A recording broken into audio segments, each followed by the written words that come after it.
Hello, everybody. Welcome to the webinar addressing plastic pollution in tourism destinations. This is the second webinar of the series of webinars on plastics organized by the One Planet Sustainable Tourism Program.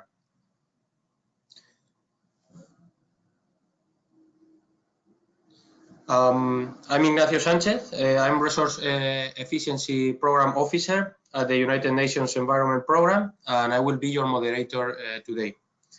Our two presenters are Carl Hunter, Chair of the St. Lucia Hospitality and Tourism Association Environmental Committee, and Saskia Pepin, Project Manager, NVO Netherlands. This webinar is the result of the collaboration between the leading members of the One Planet Sustainable Tourism Program, which are the United Nations World Tourism Organization, the governments of France and Spain with the United Nations Environment Program.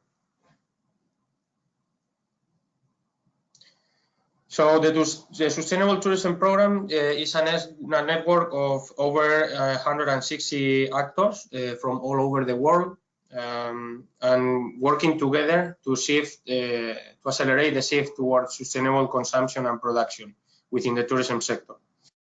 The Sustainable Tourism Program offers opportunities to aggregate the efforts of the members to advance on the Agenda 2030, specifically on the SDG 12, responsible consumption and production. The program also offers opportunities to the members to participate in public fora, to gain international visibility, and to foster synergies across the members. Lastly, the program offers possibilities to exchange knowledge, to share practices, to share lessons learned, best practices and tools. Before we start, I would like to recall a few tips for a smooth session. All the attendees are mute, so please make sure that you are mute all along the session, and your web cameras are also switched off to ensure the good quality of the sound of the speakers. All the attendees can send the questions to the panelists anytime through the webinar, and you can do it through the chat box that you can see it in the right side of your screen. The questions will be answered during the Q&A session. I will be reading them to the panelists, and we will make sure that, or we will try to answer all the questions that you send. This session is being recorded, so there will be a YouTube link tomorrow, and it will be published in the UNWTO website, as well as on the One Planet Network website. So now let us quickly recap the objectives of this webinar.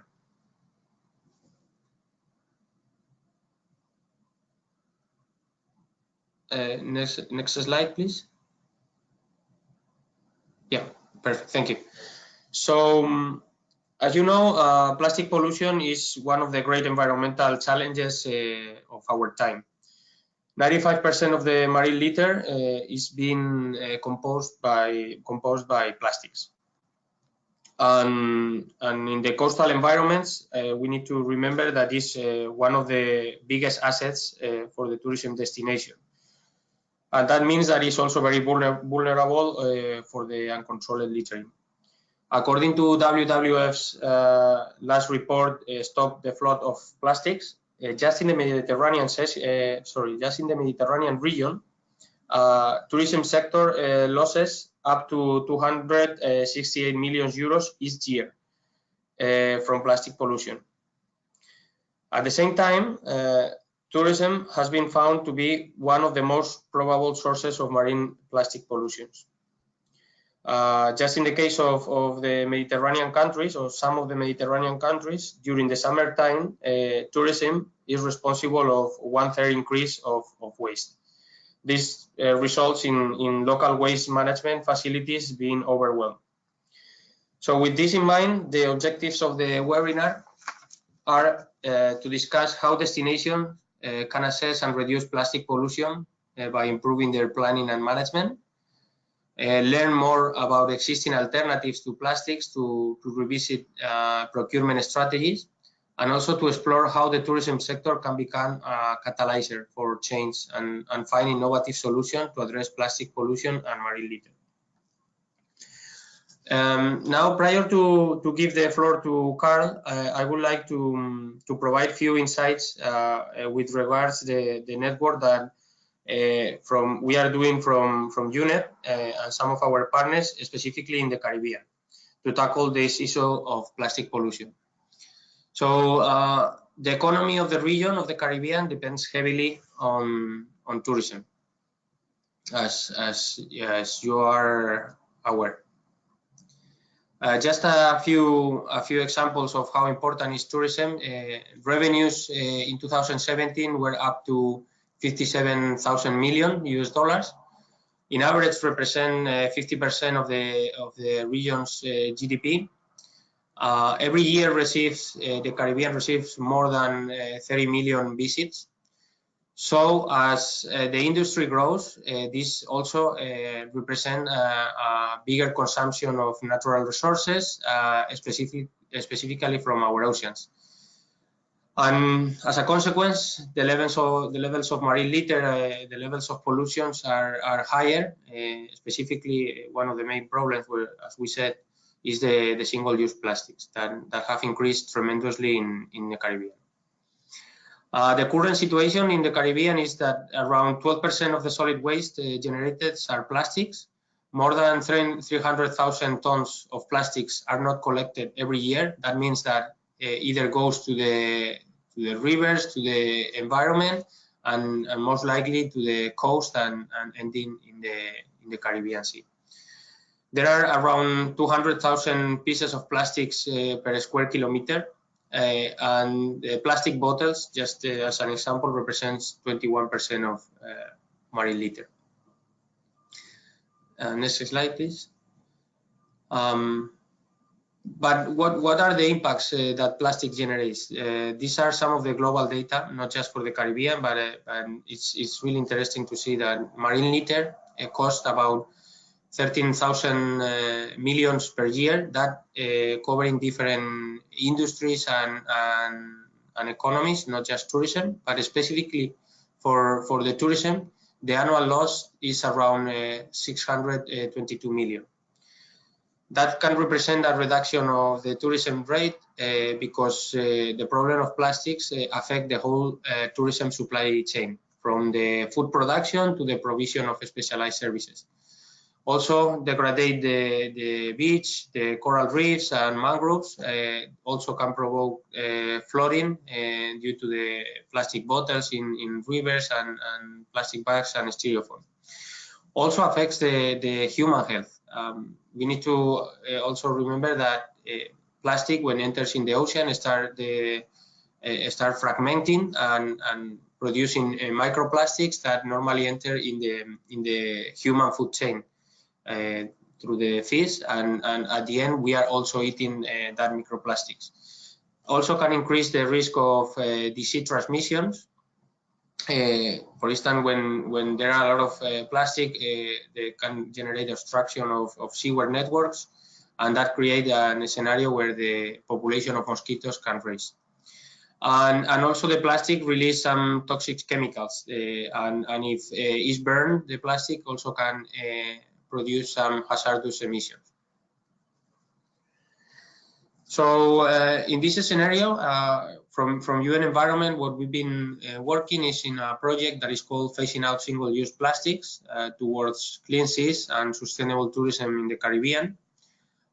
We have been working in two countries, in St. Lucia and in Dominican Republic, with the objectives of reducing volume of single-use plastics in the tourism sector.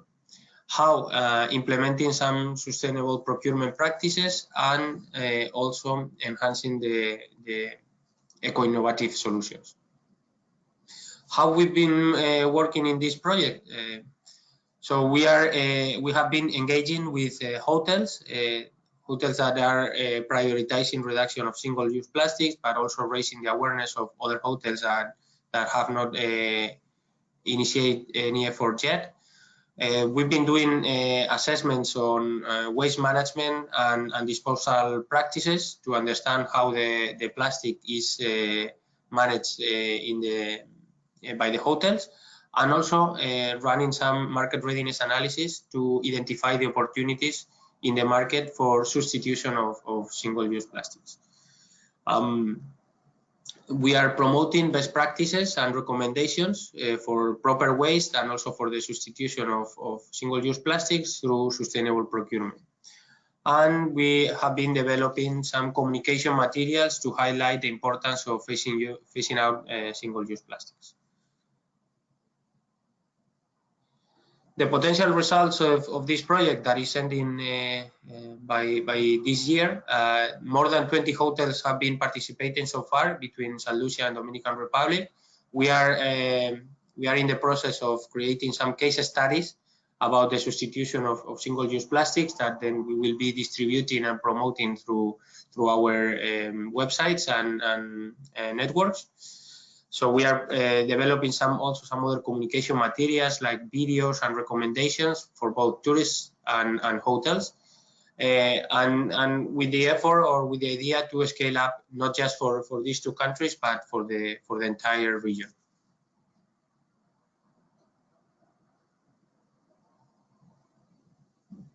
So now it's time to give the floor to Carl Hunter. As I said, he's the chair of the St. Lucia Hospitality and Tourism Association Environmental Committee.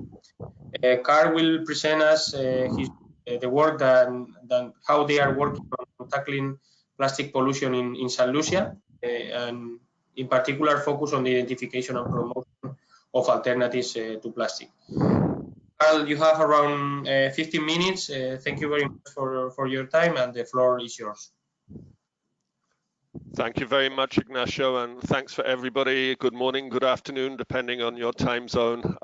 Really glad that you could join us in this webinar, and hopefully you'll have some great takeaways or some new ideas to apply.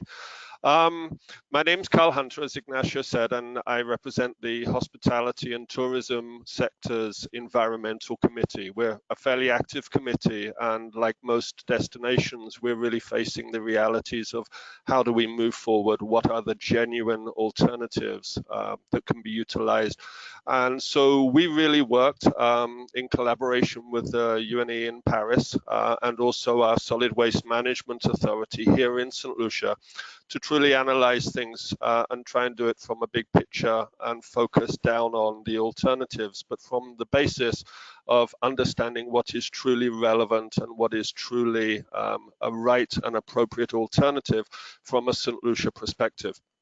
From the work that we did, we put together a document which is a free shared document. It's on the oneplanetnetwork.org site under their resources. And what we tried to do there was really reflect on the ability within our existing waste management systems to sustainably manage waste plastic. And the reality is that there are no plastics that are suitable within the St. Lucia waste streams. If we can just hit the next slide. So we looked at the typical plastics, low density polyethylene, high density PET, polystyrene, and polylactic acid. And we studied each individually as it related to our ability to manage these as waste streams. One of our tragedies in St. Lucia is that currently we have no recycling happening at all. And although some of the hotels for the great part have sought external validation of their environmental commitments by partnering with external accreditation agencies. These could be Green Globe, LEED, Travel Life, etc. And all of these agencies require you, as is rightfully so, to demonstrate best practice and to implement and inculcate waste segregation within your properties and within your operations. And so a lot of us do this, and it breaks our hearts when solid waste comes to collect our garbage and all of our individual waste streams are recombined onto one truck and are sent to the landfill and deposited on the landfill as mixed waste again. So potentially, as we're a 14% contributor to the global plastics global inflow to the landfill, potentially by us already having segregation in place, we can ignite and start some purposeful recycling through that waste stream being managed as a separated waste stream. So we're having a lot of communication with solid waste to see how that can go. But back to the slide on your screens. When we look carefully, we realize that absolutely none of the current plastics being used, or indeed PLA, which has been very much touted as the solution to maintain the use of plastics, but in a way that is recyclable and less harmful to the environment. Next slide, please. So PLA, polylactic acid, or bioplastics, typically cornstarch containers, were being marketed heavily in St. Lucia and being marketed principally because they have the words compostable on them and they have lovely recycling symbols on them. So it was giving consumer and marketplace confidence that we were going the right direction, and by abandoning plastics that had less opportunity to work and be reintegrated into the environment through a landfill or composting process. And we were kind of walking in a misguided way down the direction of adopting PLA as our way forward. But what we found out was that PLA requires an industrial composting process. And to achieve the industrial composting, you have to have the facility set up, and the process to transform PLA back down to a biodegraded material requires a lot more heat than normal backyard or agricultural composting. Next slide, please. So from the St. Lucia perspective, given that there are 5 steps to fully process PLA and for it to be a successfully recycled material, in St. Lucia we actually fail at step 2, because for the most part, even those members who practice waste segregation, as I said, it's recombined and delivered as mixed waste to the landfill. So we had to take a step back and say, if we are to be fully committed, we can't embrace an alternative plastic that still has the same degradation to our environment as the other more severe plastics. So we stood back and we said, first we have to ask in our operations, why do we need this? And it's really true to say that we don't need straws. We especially don't need the very small sippy cocktail straws. We don't need miniature amenity products. Even on the highest end of the amenity product brands now, bulk packaging is available and bulk dispensers are available. So you can be very high end and still present a wonderful product. And of course, the very petty, meaningless waste of things like branding stickers on toilet rolls are completely ridiculous. And in this day and age, surely a detraction from your brand from anybody who's conscious about waste rather than an enhancement. The first thing you do when you encounter this sticker is take it off and throw it in the toilet or throw it in the bin. So they're completely needless. So that is the fundamental question that I ask all of you to do, is look at every element of plastic within your operation and ask that fundamental, why do we need this? Next slide, please. We then decided to really focus back on what were the traditional ways. What did we as an island nation do before single-use plastics became so abundant? And we used to have great solutions that were totally viable. And those would be things like the use of calabash for bowls, bamboo containers and coconut containers for cups. And it's a great sustainable use form. They offer cool alternatives to food and drink containers. And you can get great guest buy-in, because not only are you presenting something that has an eco foundation, but also it has a story of tradition about it. What we have done is we found that utilizing these on our buffets, on displays, at our bars has been tremendous engagement, has generated these talking points, And when you've equipped your team members with good scripting, good training, and a good understanding of why we're going this way, they are ambassadors for the stories and help our guests understand why we've taken this standpoint.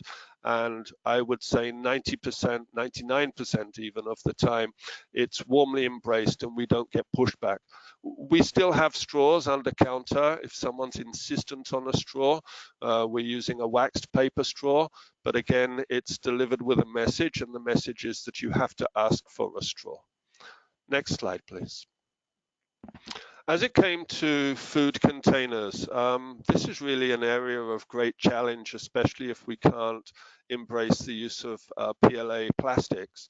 And so again, we look back to what was more traditional by way of a fibrous source, and sugarcane bagasse, which is an abundant byproduct of the sugarcane industry with it throughout the Caribbean, is an ideal material for making very compostable containers, which break down in the ecosystem very easily, and they're simply made from pressed sugarcane bagasse. Currently, there is an additional cost component, and what we're trying to do within the industry, and it's tremendously difficult, I must say, as a challenge, is try and break down that sense of proprietary need and branding for these generic containers and have a collaborative effort where we get together and we bulk purchase and then distribute from a single source in order to drive the cost down. We realize that even if we achieve that, we're not going to achieve price parity with styrofoam containers, but the value exchange in moving to something that is environmentally credible as a waste product surely outweighs the additional cost in moving that direction. So this is something that we're struggling to do. We've identified this, but we need to do two things. We need to attempt to get local manufacturing started, and we need to purchase as an association and distribute to maintain volumes and really work on closing on the price differentials so it's not too much of an economical burden. Next slide, please.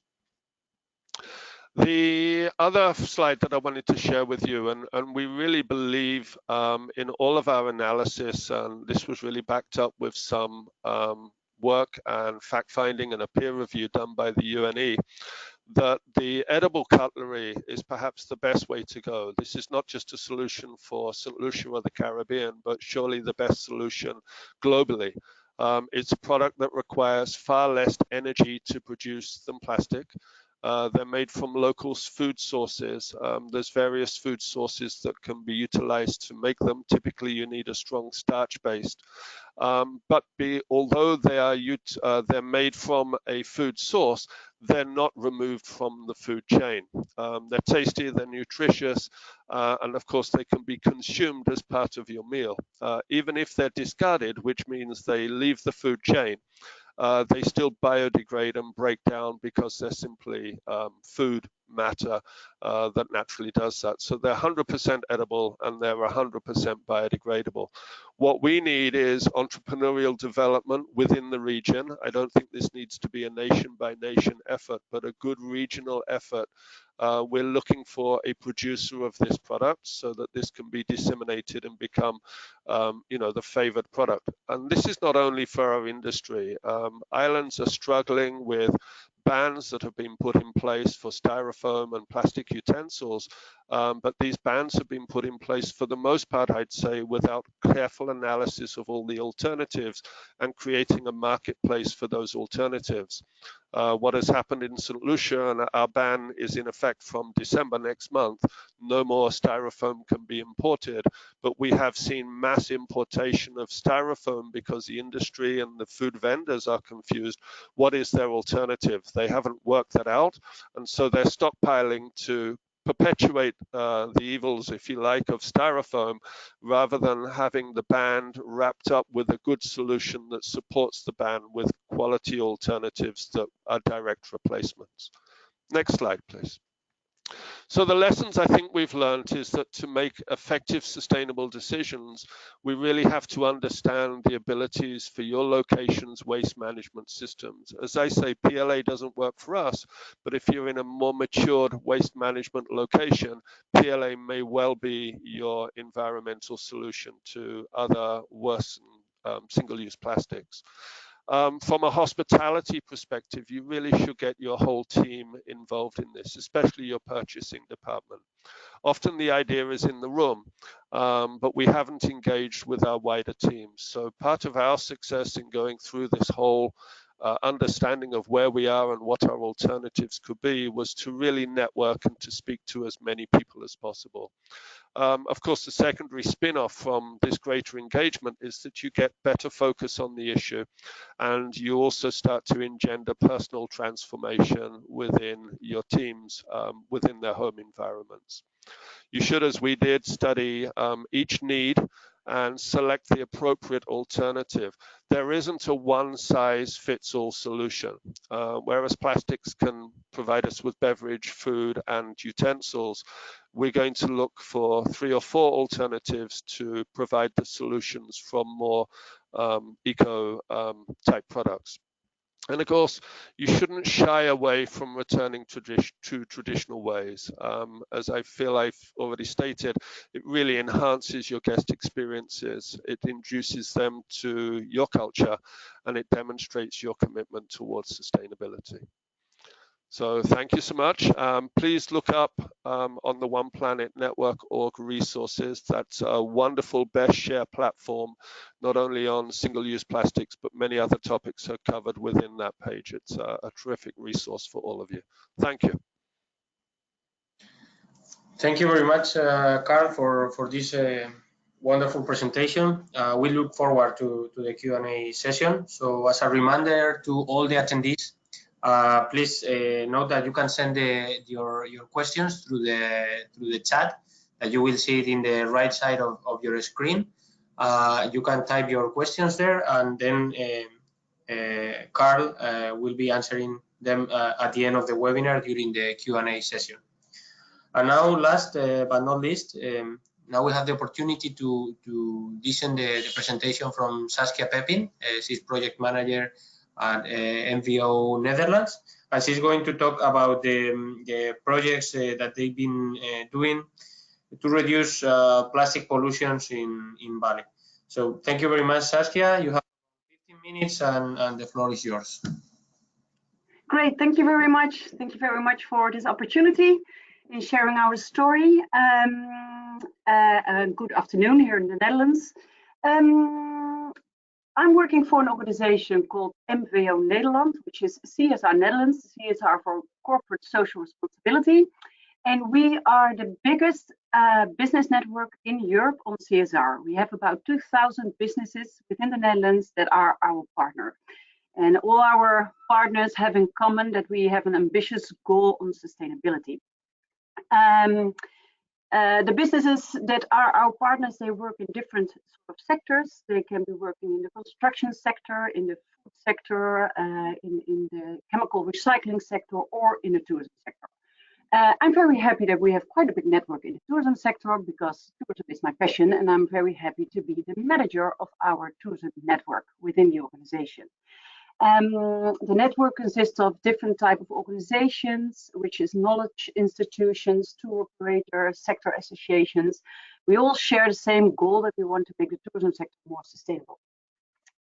I think the big benefit of hosting this network, this tourism network within the organization I work with, is that there is a lot of opportunities for cross-sectoral links, let's say, especially to a topic like plastics, because we as a tourism sector have a problem with the plastic pollution, but we don't have the solution, and the solution might be in other sectors. So that's why I think I'm very happy to work within this organization.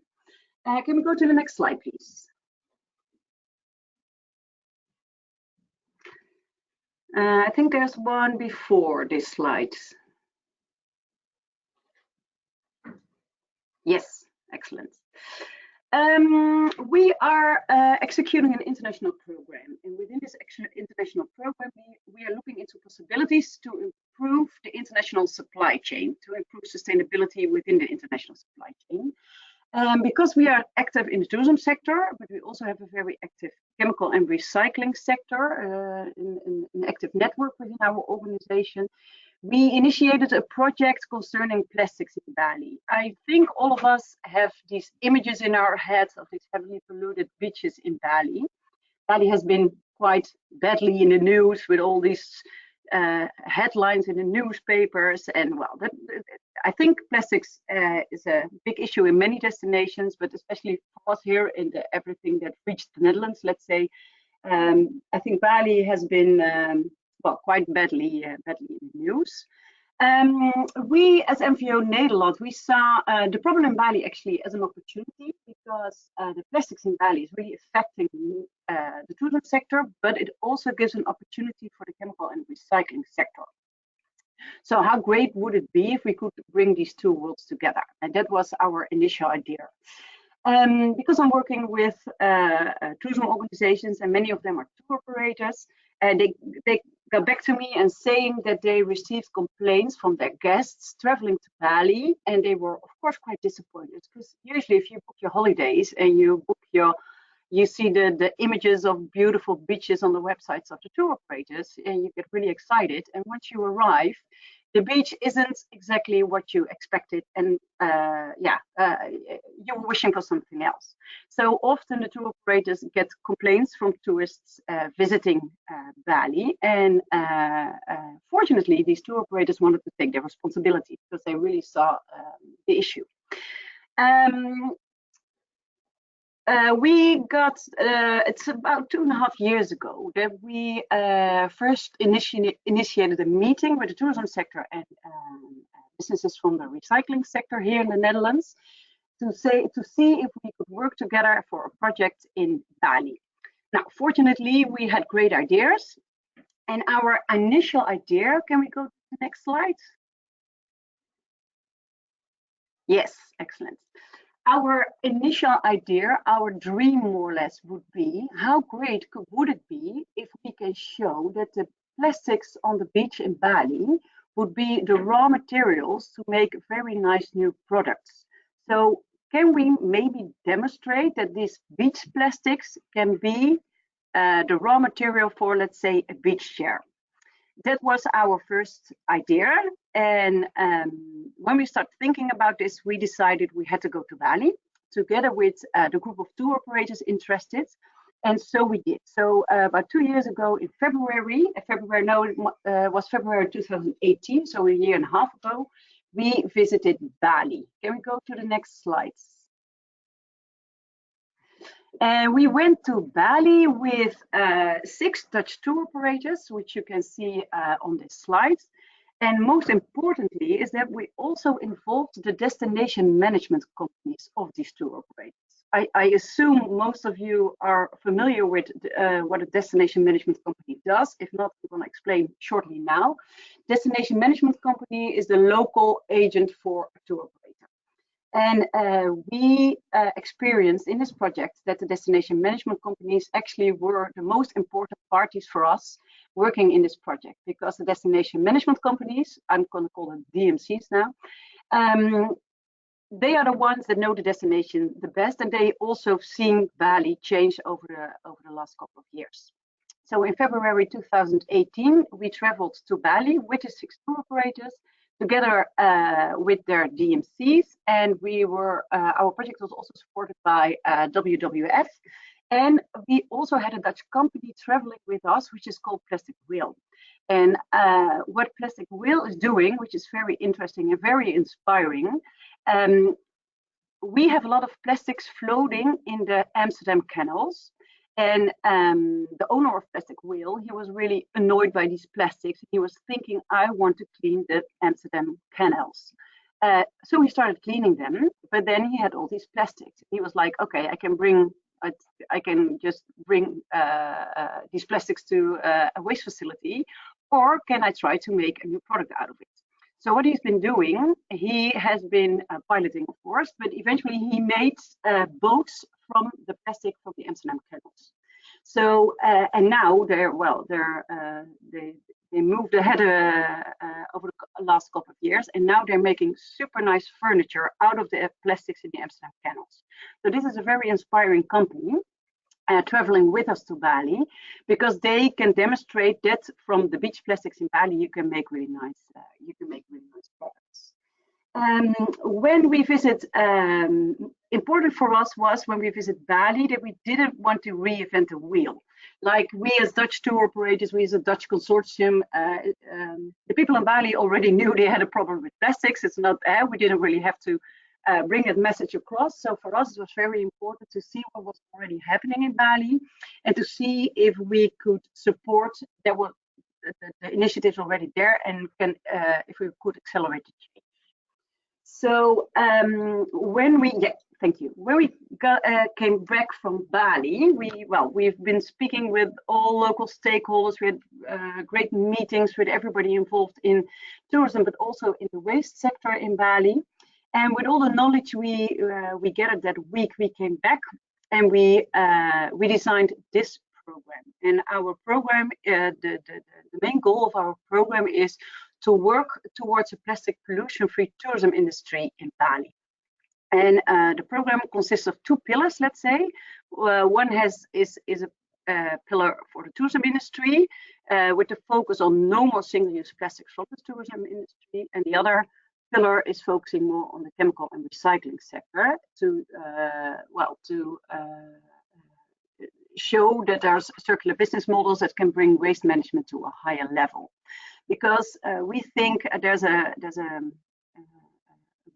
big role for the tourism industry, but let's say once waste leaves the hotel facility, let's say, then you really the influence of a hotel sector, of the tourism sector stops, and then it has to be picked up by another type of organizations. So that's why we were focusing on these two sectors. We were important task from the tourism sector was awareness, is still awareness. We did a lot of awareness raising by the Dutch tourists, let's say, by the tour operators in the Netherlands.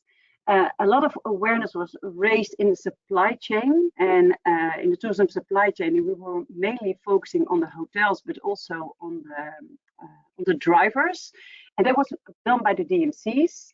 And because what the DMCs did, I think what a big gain of this project was that the DMCs, the Dutch tour operators are working with in Bali. Of course, they were concerned about the plastic issue, but our project brought the DMCs together, and we united them, let's say, via this project on this specific topic. So what they did once we left last year, February, they sort of started their own network or their own collaboration on the reduction of plastics. So what they did, they've been organizing a series of workshops for the hotels in Bali, showing them how you could reduce the use of plastics, what are the alternatives to the plastic bottles, you can name everything. And also to see if there could be any collaboration between the hotels and share good practices and stuff like that. So that has been working very well. And it's actually something that was initiated in February last year, and which is still continuing, which is just like a responsibility that has been taken over by the DMCs, and which they're doing really a great job in doing that. Of course, we were important was to see how we can reduce plastic waste. We've been, of course, focusing on the plastic water bottles, and there's a great initiative in Bali. There's the same initiative as in more destinations, but in Bali it's called Refill My Bottle, and it's a network of refill stations in Bali, so tourists visiting Bali can bring their own refillable bottle, and they can refill their bottle in this refill station, which are scattered across the islands. The Refill My Bottle, the initiative was already there, but it really needed a push to be well, more useful or have a better coverage and have a better an app was also developed with this Refill My Bottle, so tourists arriving in Bali could download the app, but the app wasn't really working properly, so the Dutch tour operators funded the further development of Refill My Bottle on the Refill My Bottle app, so that really helped. And all these initiatives are still going on, and what we have to do now is explore more how we can help the hotels with circular procurement. So it will be really interesting for us to learn from the projects Carl was just telling us about in St. Lucia and the Dominican Republic. So I think we can share some good practices here already. Awareness raising, involving the supply chain, that has been a big role of the tourism sector. And then another thing which is happening now, that's not really the role of the tourism sector anymore, but there's an important, I think that's an important part of this program as well, is to show that waste has a value. And now we are looking for, let's say, product innovations in the plastics. What we've been doing, because the waste collected in, the plastic waste collected in Bali, if it's collected properly, it eventually ends up in East Java, because in East Java there's the plastic recycling companies are there. We conducted a study to see what is the state of the art, let's say, of plastic recycling right now, and which of the recyclers and which of the companies are really open to innovation, and to see if we can work together with some of these innovative companies to demonstrate that these beach plastics in Bali can actually be the raw material for new products. So we can eventually go back to our dream and make from these beach plastics an actual beautiful beach chair, which would be bought again by the hotels. Now, we're not really there yet. My colleague, I'm the tourism expert within my organization. My colleague Elsbeth, she's the chemical recycling expert in our organization. She's been to Indonesia last August, and she will be going again in November to really see and discuss further what we can do to eventually have this beautiful product, which we can show that this plastics has a really is very valuable. It shouldn't be shouldn't be left on the beaches. Let's see, the next slide, please. Yes, and what we've, because the plastic pollution, of course, it's a big problem in Bali, but unfortunately, it doesn't, it's a big problem in many tourism destinations. So the tour operators involved in this project, and also the destination management companies involved in this program, all expressed that what we are doing now in Bali should be scaled up. We should involve more destinations, we should involve more organizations working in our tourism sector. And how can we do that? So we came up with the idea of the International Tourism Plastic Pledge to involve more companies, involve more destinations. September 26th, about a month ago now, we've been launching this International Tourism Plastic Pledge. This pledge has been signed by, on the 26th of September, it was signed by 100 companies, not only from the Netherlands, but there was companies, of course, there's a big part of companies from the Netherlands that signed, but there's been much more companies and also international companies like the TUI Group, the Accor Hotel, Radisson Hotels, all sorts of organizations have signed this International Tourism Pledge. And since the 26th, 50 more organizations signed. So now we have 150 organizations signed this International Plastic Pledge. And what we're aiming for in this pledge is to develop a roadmap with concrete goals that we as an international tourism sector all strive for the same ambition and all, we all have the same goals and really improve via the same way. What we think is very important is sharing knowledge, because there's so much knowledge already out there. So what we have to do is really share the best as we can, all the things we already know, inspire each other and learn from each other. So what we will be doing in this International Plastic Pledge is that we will be working together with the One Planet Sustainable Tourism Program and the Ellen MacArthur Foundation, which is really focusing on the circular economy, to bring this further, because the One Planet Sustainable program is also thinking of a plastic initiative. So we want to combine our efforts and strengthen forces so we can have a beautiful initiative on plastics in our international tourism sector. Next slide, please. So that was my presentation. I would like to thank you very much for your attention. And what I just said, I really think we should join forces and work together to have this plastic pollution out of our beautiful destinations. Thank you for your attention. If there are any questions, please send me an email. Thank you very much, Saskia. It was a fantastic presentation and really nice results in the project in Bali. I would like just to emphasize what you were saying at the end of joining forces and how important is that the efforts that you are doing that from the Sustainable Tourism Program, UNWTO and UN Environment, we are all working towards the same objective. So it's very important, and this is very aligned, as you said, with the initiative that we are also launching, this Global Tourism Plastic Initiative, which is part of the new plastic economy global commitment that is led by the Helen MacArthur and with the support of the UN Environment Program. Specifically, targets the problem of plastic in the tourism industry. So definitely that more organizations are signing these pledges. It's a sign that there is an interest and definitely there is something that we can do all together. So let me now move to the Q&A session. We have received some questions already, but please feel free to write us on the chat if you have any other question. Let me start first asking the first question. It goes to Carl. I see here, well, there is a first question, Carl, that it says, what is this edible cutlery typically made of? Great. Yeah. So the edible cutlery, I guess, that became popular was a product out of India from a company called Bakeley's, and they're favoring the sorghum flour, which is a gluten-free, white, naturally kind of sweet flour. And that's done so because it contains a lot of binding starches and good fiber.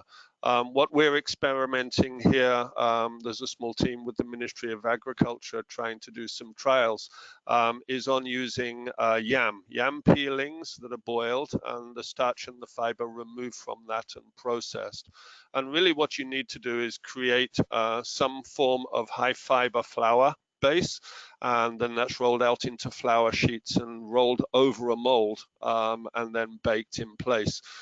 Everything that comes off of the mold that's residual can be bound up and re-rolled and used again. So you need a high fiber starch-based plant material in order to move ahead. And of course it can be flavored, they can be made savory, they can be made sweet, they can possibly taste better than the food you're eating them with.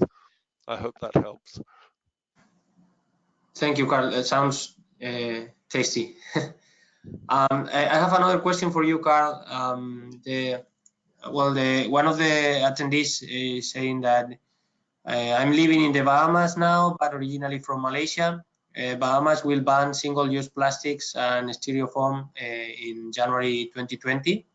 But nonetheless, for users who still need them, they pay a token amount for it. Hence, the problem is not solved. The same practice is in Malaysia. So what are your thoughts about this problem? Yeah, I think again, I think this is indicative of, I'm a firm believer that a ban cannot be in place unless genuine alternatives have been identified and are available within the marketplace. Everybody's going to struggle with a differentiation in price. It is going to cost more. I agree, and I've seen this happening in other places. For example, in St. Lucia, we banned the use of single plastic bags. However, the supermarkets will sell you the bags. So there's a cost burden on you as the consumer. What I would like to see, what a maturing of this is, if there is such a necessity, and the necessity really comes through the absence of initial planning, but if that initial planning didn't take place to really put the alternative into, into the mechanisms that require it, then that token should be a token for purpose. That token should engender a fund that is specific and grows in order to identify these alternatives and to evoke that transition. It cannot be a token that goes on infinitely, especially if it's a revenue that's collected and goes into a consolidated fund and is not being put to the use of sourcing and bringing into play a genuine alternative. So I don't like the idea, but perhaps a way to leverage that kind of slow, drawn out transition is for that token to actually serve a purpose and be a fund generated for really solving the problem once and for all. Thank you, Carl. One question now it says for Saskia and also for me, but please, Saskia, go ahead and I can complement. So it says, are there also activities that educate tourists? If yes, can you give some tips how to work with tourists, please? I think the plastic pollution is not only the result of bad waste management of the destination. Lots of tourists don't care about the environment of the destination, so they throw plastics everywhere. So what are your thoughts how to work with tourists, Saskia? Yes. What we've been doing in our project is that the tour operators have been raising awareness with their clients via, let's say, the steps in the customer journey before leaving to Bali, when arriving in Bali. That helps a little bit.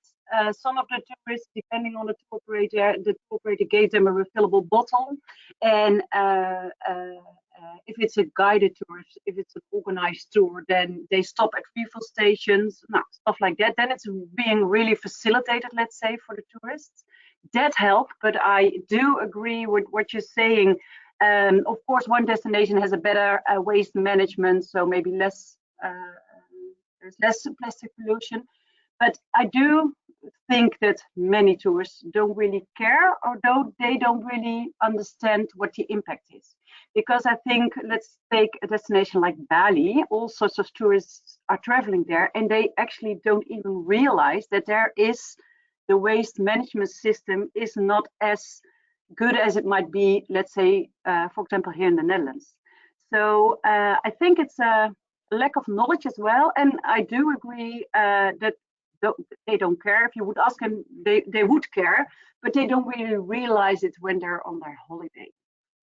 So I think it's raising awareness with the tourists is quite a challenging one. That's why I think if companies, hotels, or let's say all tour operators, hotels, if they take their responsibility, and if, for example, a hotel has great alternatives to plastics and is not giving a straw anymore, is not facilitating the use of plastics anymore, that will be the best. I think we can reach most impact with the policies of the hotels, because I think influencing and raising the awareness of tourists goes very slow.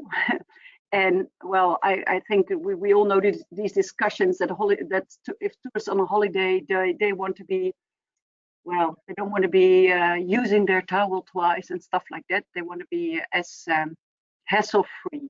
So it would be great if we, as a hotel sector, as a tourism sector, can facilitate it for the tourists. Although we still need awareness, so it would still be very nice if they, well, have some level of interest. That's my answer. Thank you, Saskia. And just to complement, at the end, this is a global problem. So first of all, what we need to understand is that what we need to change is the paradigm of plastic, and thinking that when we use it, then we dispose it.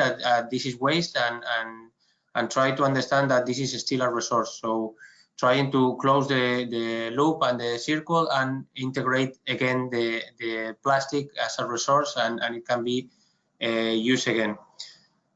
With the tourists, when you go on vacation, no one wants to sit in a beach full of plastics and all around. So they care about the cleanliness of the destination that they are visiting. The tips that I can give you is we need to work with tourists, as Saskia said, from organizations like NVO, UNWTO, or UN Environment. We have campaigns like the Clean Seas and promoting the reduction of marine litter. But also we are providing, for instance, some materials to the hotels.